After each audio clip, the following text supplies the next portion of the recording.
know, cause y'all, Brittany spot on, like literally, that was my thing. Like, how you got to be in a place where you know that you know that you know that you know what your purpose is. Yes, he knew what his purpose was, and he did not let that life altering, that traumatic instance in his life deter him. And y'all, we had no idea. Like, we had no idea. And that, ooh.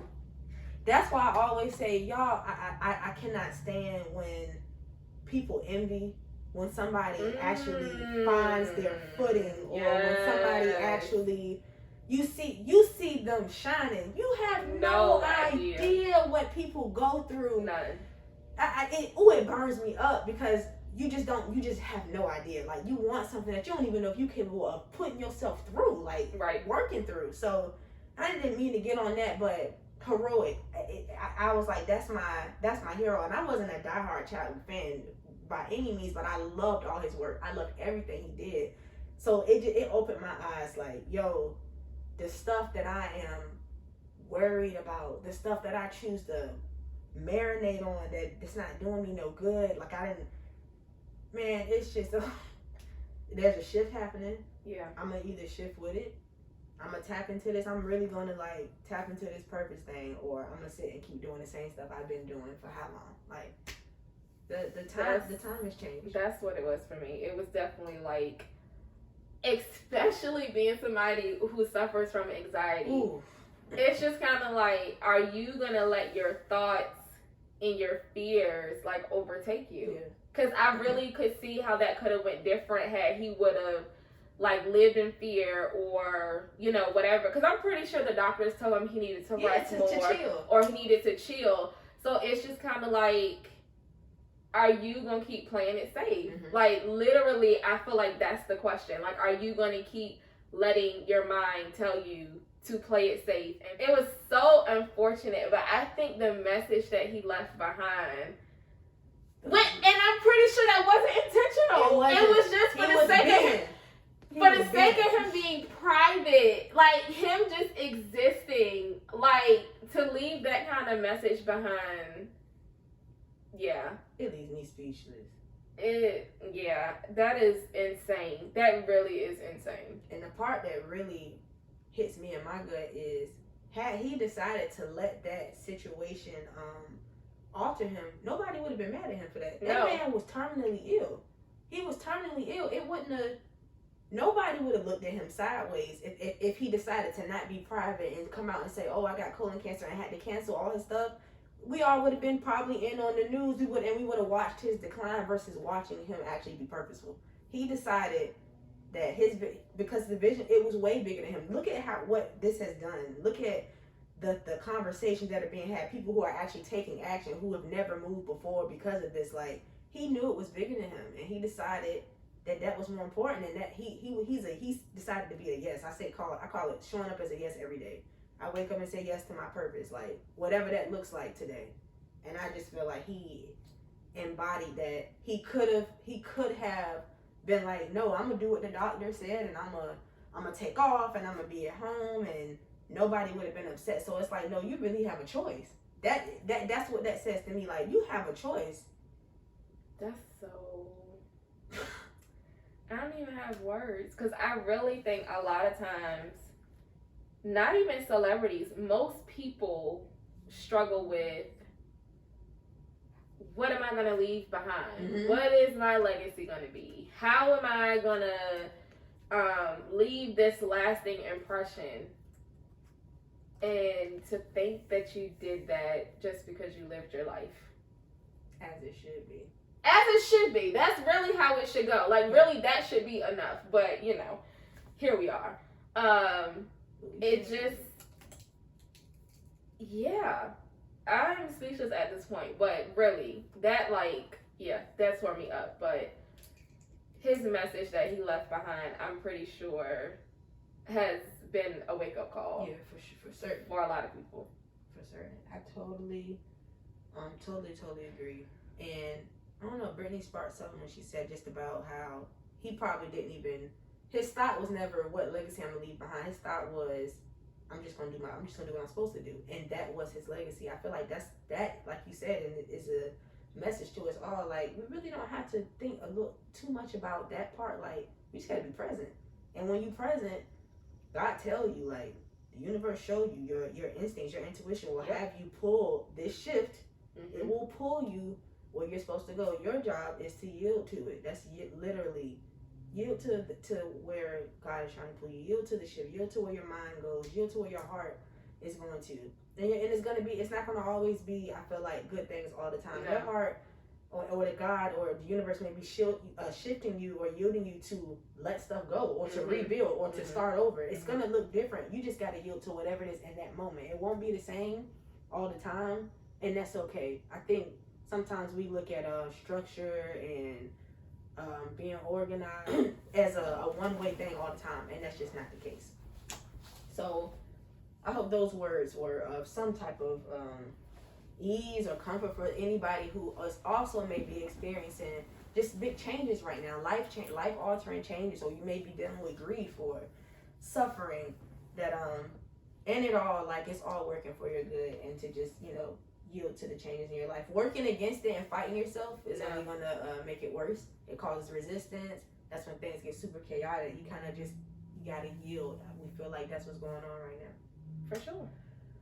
So that can segue into kind of what's going on with those around us. Yes. How is your support system looking right now?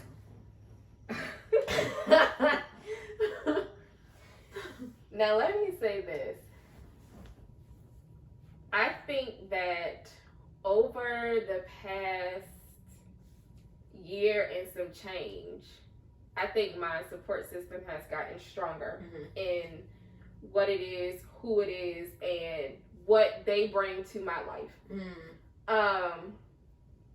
Unfortunately, though, I feel like my people are going through it. Yes. Like, not enough to where, you know, I feel like, you know, I need to step in because, you know, like I told y'all in the last episode, I'm working on my Bob the Builder stuff. Okay.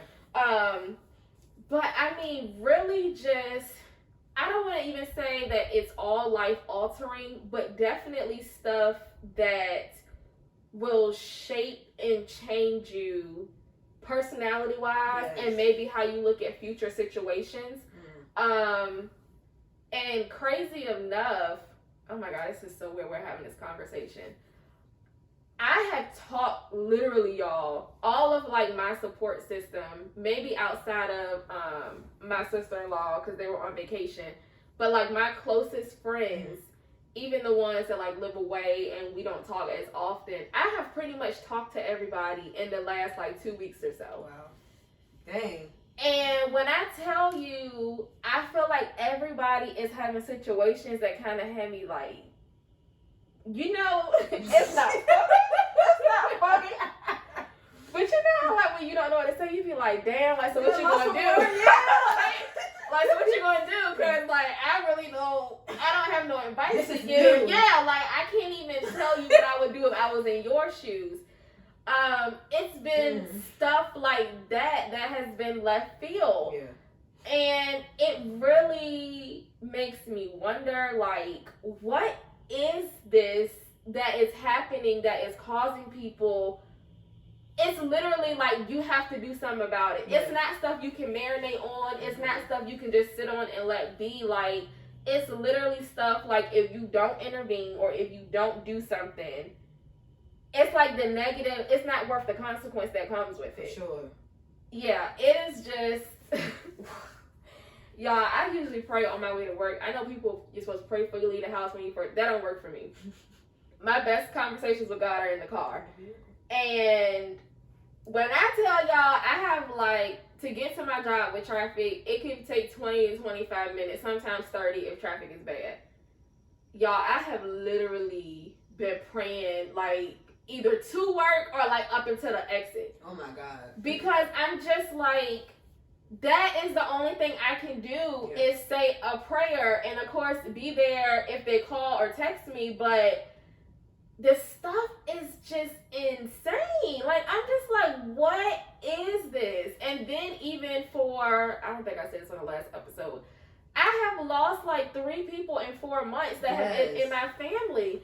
So Mm. even this grief and dealing with people's lives changing because they've lost people, I'm just like, what in the hell is going on?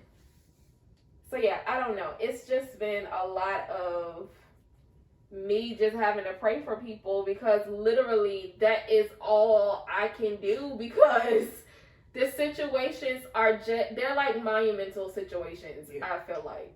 What about you? I 100% agree. I feel the same. So death wasn't as prominent in like my immediate family, but everybody around me. Yeah. Everybody around me, and it just made me remember something my grandmother used to tell me all the time. She was like, when things shift, death has to happen, because it's this type of new isn't a new that we've experienced before. So it's like old things have to die first, and that when they say old things, that's not just like old habits or old thoughts. That's people. That's people who are shifting into fulfillment and actually fulfilling their purpose. Okay, they're supposed to do everything old and that has served its purpose is gone. Like, it's dying. It's even Earth. Look at this. Look at what COVID is doing to the environment. Like, look at how super conscious everybody is now. Everybody's health conscious now. Everybody's about wellness, and it's like, when it's time for change, there's really nothing you can do about it but embrace it. And that is literally I don't know if I've been this speechless about something I feel so strongly about before, and it puts me in a weird situation, because it's like I feel like I have so much to expound on, but even in that I feel like God be like, you don't even need to say too much. It is what it is. It's time to embrace change. It really is. Because what my embracing change look like for me, not gonna look the same for Brittany. Right. What looks like the same for her is not gonna look the same for the viewers or for her home husband. Right. Because we're still individuals. It's different. So it's like I feel like that's the message. Like, whatever change is happening, you gotta embrace it. If you want relief, you gotta embrace it. If you are at a crossroad in your life and you're like, no, I really want to figure it out. If you want to show up as a yes, like, no, this is what I want to do, but I just feel like I'm stuck. Like, you gotta embrace the shift, pretty much.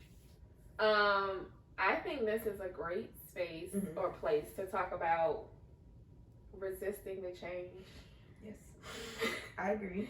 What that looks like and how that can actually be detrimental to a lot of things. How do we even okay. Okay. I would say this. I had like one of like the revelation of my life last Sunday. It's a damn full moon probably. And I just like broke down last Sunday, and like, y'all, when I say like, I mean spirit awakening, I mean literally how something I never even thought of from like my childhood. Wow. And like where it placed itself in various like friendships and relationships. So as I'm like going through the motions and I'm thinking about all this stuff, I'm just like, oh my God. Like, you know, granted 30 is not old. Like, I went 30 years and like never knew this. Like, how? Like, how the hell I get this far and like I never knew this was a thing. What I will say though, I didn't know what it was. I think I know what it is now, but at the time, I just knew that I was pushing back against something, but because it was familiar to me, I wouldn't release it fully. So even though me doing this or me being involved in situations that require me to be this way, so like the character traits that you spoke on in the beginning, because they were familiar to me, this is a part of life, right? This is, even though I'm uncomfortable, I'm supposed to do this. And I am here to tell you. Oh man. Looking back, it caused me to be in situations, it caused me to be in friendships, it caused me to be in relationships, it caused me to eat my behaviors stuff I never ever should have been involved in.